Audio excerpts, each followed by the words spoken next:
Hola, buenos días. Hoy es jueves y estamos aquí a las 10 de la mañana teniendo esta reunión, esta entrevista, esta llamada con mi amigo Baruch, que ya lo están viendo seguramente aquí en pantalla. Ahorita lo voy a presentar y él se va a presentar un poquito más.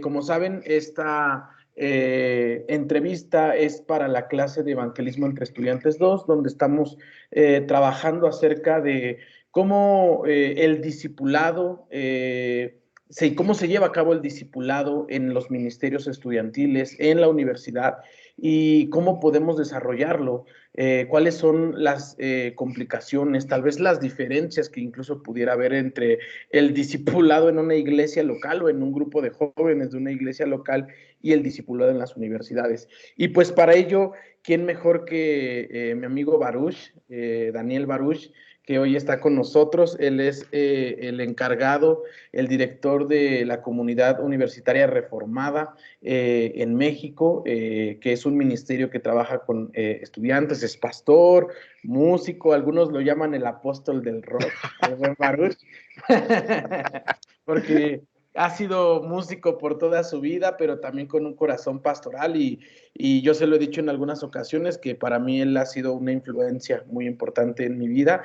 Y pues, Baruch, si quieres presentarte, decir algo más de lo que yo acabo de decir, adelante, amigo. Hola, hola, hola. Pues es un gusto estar por acá participando en el proyecto con los hermanos del seminario y estoy muy contento de poder animarles y colaborar un poquito en las grandes cosas que Dios está haciendo a través de su pueblo. Y sí, como dices, tengo aquí ya 9 años trabajando en la CUR, aquí en CEU.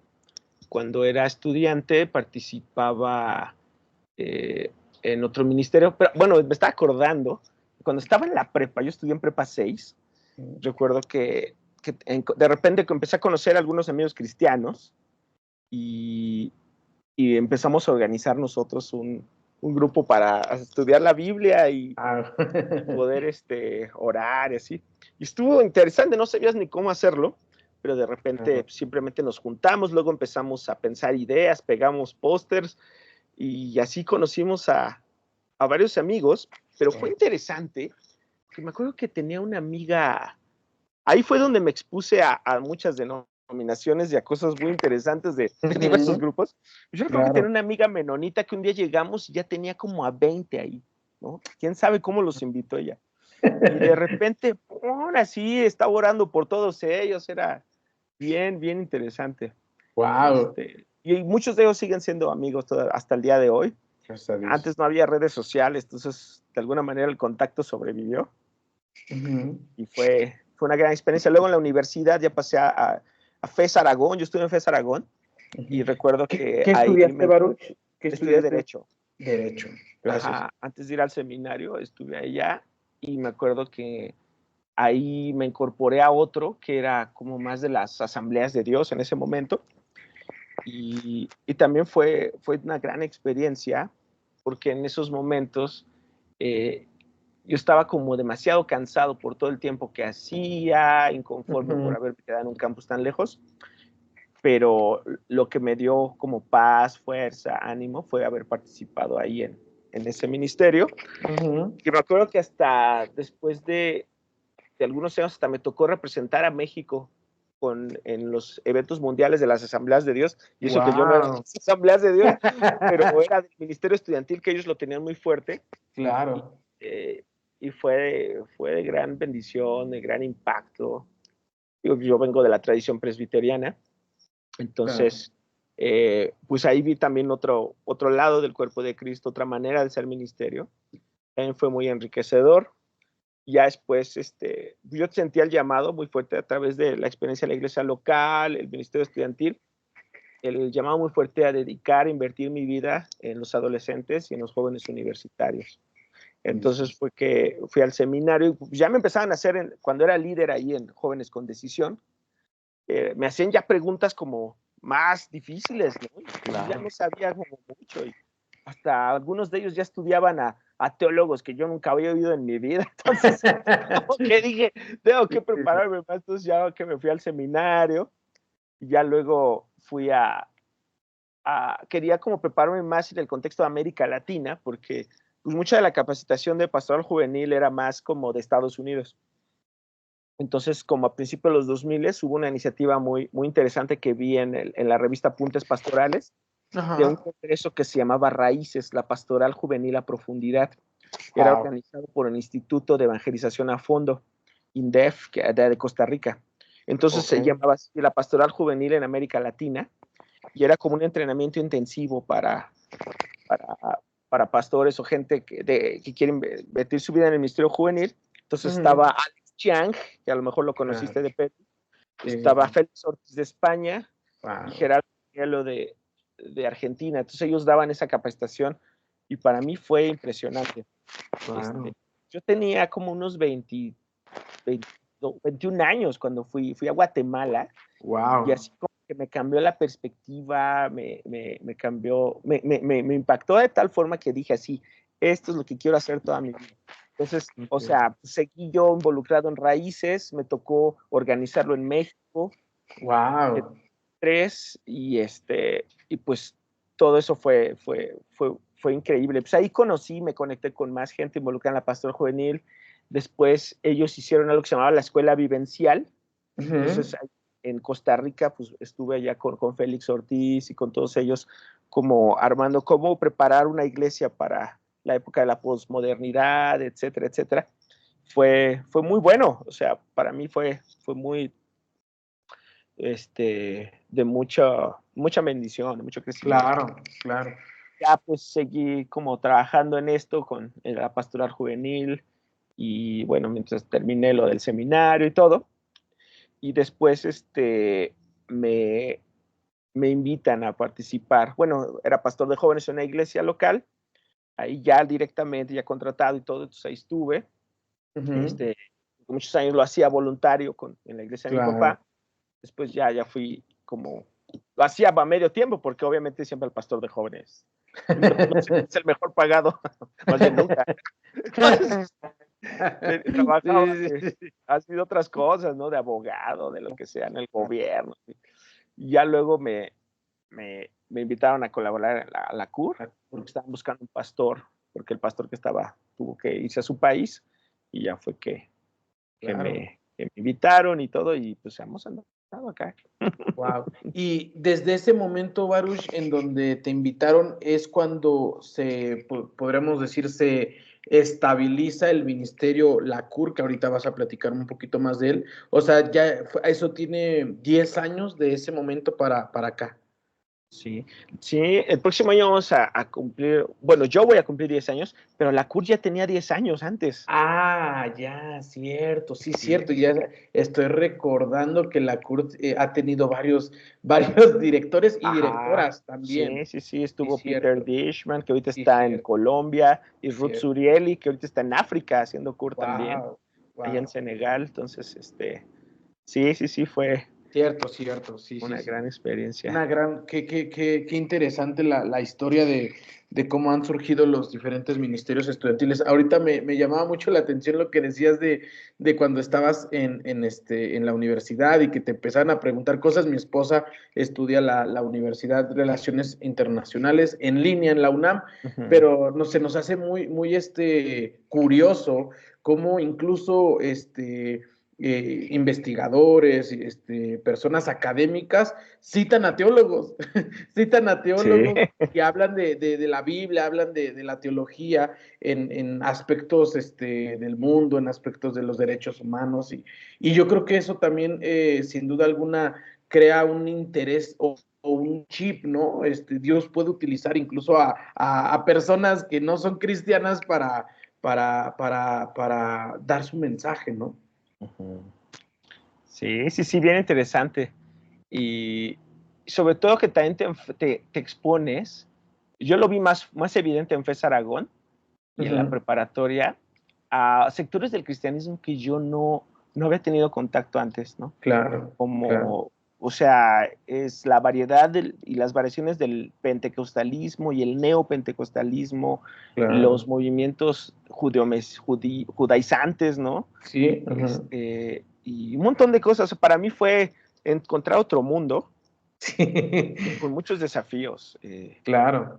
Y pero bueno, ahí era interesante porque en ese ministerio, cuando estaba en Aragón, como que ahí predicaba quien fuera, entonces era como, no tenía como un seguimiento de lo que enseñabas, Claro. un día puedes predicar de esto, del otro, y los líderes, o sea, Había libre cátedra. sí, al libre, o sea, estaba padre, algunos, por ejemplo, los que venían de como de Asamblea de Dios, como que ellos tienen más organizada su teología al menos, o sea, Claro. pentecostés, lo que sea, pero ellos tienen más centrado, pero ya cuando empezaron, se volvió más que ya tomaron las riendas quien fuera, era todo un fenómeno. Sí, Pero es claro, la claro. historia. Claro, y a eso nos enfrentamos, ¿no?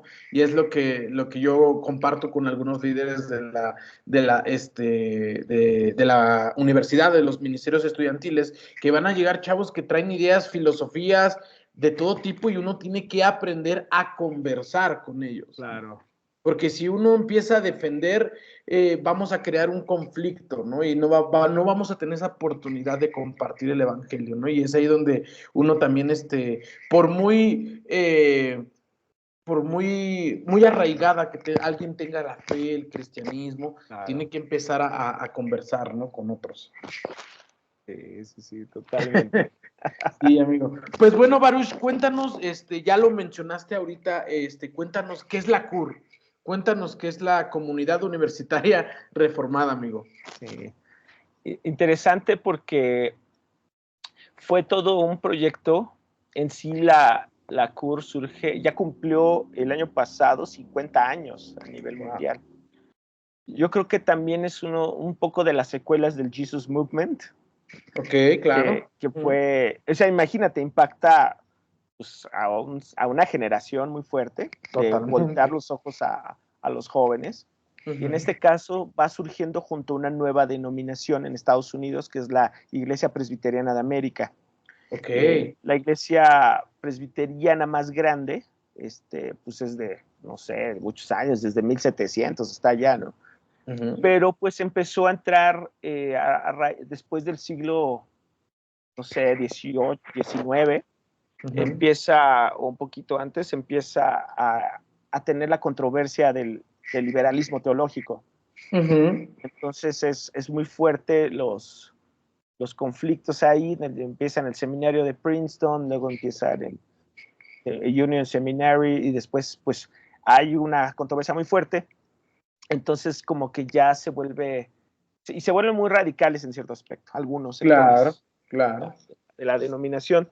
Entonces empieza a surgir nuevos grupos como que en reacción al liberalismo teológico de la denominación más grande, y entonces uno de ellos fue esta que era la Iglesia Presbiteriana de América, Wow. que ha sido un poco ya más moderada, que en un principio era mucho más como fundamentalista, mucho más Ujú. eh, eh, demasiado conservador. Yo creo que ahora se ha Claro. mantenido en un balance poco a poco. Obviamente Ujú.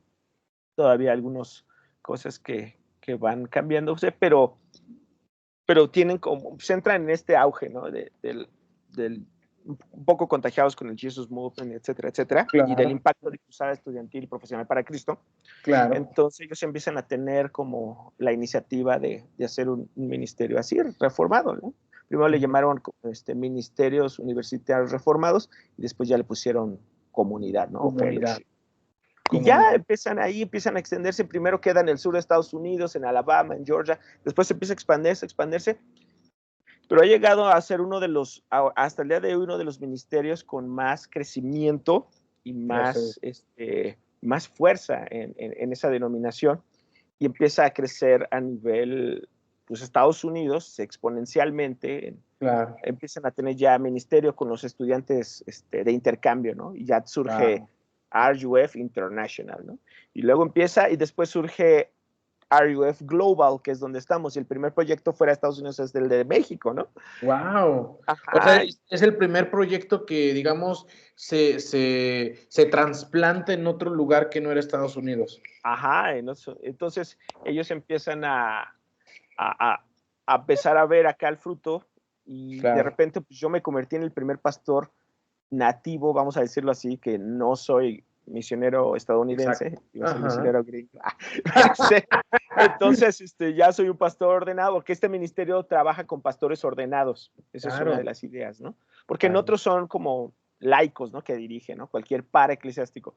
Pero Ajá. la cura es un ministerio enraizado o conectado con la iglesia local. Con Es la iglesia local. fundamental, ¿no? El trabajo es una extensión de la iglesia local, ¿no? Claro. Entonces mandan un pastor ordenado bajo la supervisión, vamos a decir, del presbiterio, y él, y pues sí tiene su staff, tiene estudiantes que se vuelven internos, o Claro. pueden, chavos que se graduaron, que fueron probablemente líderes, pueden estar 2 años trabajando como internos o como un pasante contigo, y tienen un programa de lecturas, de discipulado, de mentoría, Wow. y esto ha estado increíble porque muchos de ellos se vuelven pastores, Ujú. y eso hizo que esa denominación se renovara. Entonces Claro. empiezan a trabajar con el movimiento de City to City de Timothy Keller, Ujú. que también tiene mucho éxito y mucha expansión en la cuestión de plantación de iglesia. Entonces trabajan de la mano. Entonces, Wow. donde van a plantar una iglesia, ellos también mandan a un ministerio de RUF, mandan a un pastor con su staff y sus internos, y hacen que la iglesia se renueve. Entonces, esa Wow. iglesia, esa denominación ha tenido una renovación muy fuerte a raíz tanto el fenómeno de City to City como el de la CUR. Ujú. Entonces, pues empiezan a hacer todo esto y entonces la demografía de la iglesia empieza a cambiar de ser, como Claro. vemos estas iglesias, de una demografía de pura gente a tercera edad, empiezan a renovarse. Entonces, los jóvenes Claro. adultos empiezan a crecer. Obviamente que les tocó el fenómeno el auge del neocalvinismo, que fue en los 2000 y Ajá. ya en América Latina es fuerte. Bueno, ha tenido un auge, ¿no? Entonces eso ayudó a que muchos como que empezaran a buscar, ¿no? Como interesarse en dialogar, y etcétera, etcétera, sobre estos temas. Entonces eso les fue como ayudando, ¿no? Entonces la cura empieza a crecer, de repente ya hay otro en República Checa, empieza a ver como Wow. en Malasia, ¿no? En Tokio, está también en Australia ahorita, y están como que se volvió un ministerio de revitalización de las iglesias, de tal manera que ahora están reevangelizando Canadá, reevangelizando el Reino Unido. O sea, Claro. están revitalizando las iglesias porque te La das cuenta en siguiente. ciertos lugares, como que el evangelicalismo también declinó, pero estos ministerios están ayudando a darle revitalización, ¿no? A Claro. las Claro. iglesias. Entonces ahorita se está expandiendo en África, en Gambia, en Senegal, está tomando fuerza, ¿no? Wow, qué interesante. No sabía toda esta historia que me acabas de compartir, Sí. pero qué impresionante es como el mover de Dios, ¿no? El mover de Dios llega a las iglesias, llega a su iglesia, llega a la misión. Pienso mucho en nosotros, en los que somos bautistas, que cuando los años más fuertes, en 60, 70, 80, incluso 90, en el Ministerio Estudiantil Bautista o los centros estudiantiles bautistas, justamente estos ministerios fueron los que vinieron a traer vida, ¿no? Y vitalidad Claro. a las misiones bautistas, a las iglesias bautistas. Muchos pastores, misioneros, misioneras han surgido de los ministerios estudiantiles, ¿no? Y eso me llama mucho la atención también, algo que mencionabas, que no lo sabía y que lo comentaste, es de cómo a veces también los liderazgos de personas importantes, como en este caso Tim Keller, también tiene que ver en todo esto. Se me hace muy parecido a lo que hizo John Stott en Compa, ¿no? En Claro. compañerismo estudiantil, ¿no? Sí. Y qué importante es el poder ver a estos liderazgos que fomentan, ¿no? Este tipo de Claro. ministerios en los países y en las iglesias locales, ¿no? A Claro. nivel convención. Ajá, adelante. Sí, yo recuerdo porque mi papá estudió cuando ya pues, nos tenía a nosotros y Ujú. él participaba en el Centro Estudiantil Bautista. Él Claro. conoció a Lloyd Mann, o Wow. sea, y a Wow. Ricardo Millán también. Me acuerdo que hasta fuimos a su boda de Ricardo Mian. Yo era un niño. Entonces, pero yo recuerdo algo muy interesante, pues yo de niño le había dicho a mi papá que yo quería ser pastor, porque yo veía a los pastores que predicaban bien aburrido, ¿no? Entonces yo le decía, es que está bien bonito la Biblia, pero ¿por qué lo dicen tan sin pasión, tan aburrido? Entonces yo voy a ser pastor. Y entonces, ya mi papá le decía a todo el mundo, y a mí ya me da pena que le dije, apenas me estaban conociendo y él quiere ser pastor, ya no digas eso. Pero recuerdo que Ricardo Mian, y nunca se me va a olvidar, yo le dije, es que a mí ya me da pena, pero yo era un niño así chiquito, ¿no? Claro. Pero él me dijo, mira, agarró una manzana que estaba por ahí, me dijo, esta manzana está chiquita, está verde, pero es una manzana. Entonces, si tú eres un pastor, así me lo dijo él, pero todavía no estás listo, ¿no? Entonces eso me dio mucha luz, en verdad, y entonces ya como que no me daba pena decirlo, porque como que me avergonzaba que a todos les decía, y en un momento de la adolescencia como decía, no, mejor me voy para otro lado, pero la verdad es que no siempre regresaba a esto, ¿no? O sea, siempre era... Claro, sí. Sí, terminaba, porque, o sea, no podía negar que tenía ese llamado, ¿no? Wow. Entonces, pero fue del CEP, o sea. Sí, no, sí. Sí, no, la verdad es que incluso conocí a uno de los presbíteros de las Asambleas de Dios hace unos años, o hace un año, lo conocí, y también él pasó por el Centro Estudiantil Bautista, etcétera, etcétera. Entonces, ¿cómo marca, no? Y tú claro. En tu ministerio, en la CUR, ¿a cuánta gente no has estado marcando? Seguramente también el Evangelio ha estado marcando a gente a través de esto, pero me encanta esta forma en cómo ha conectado la iglesia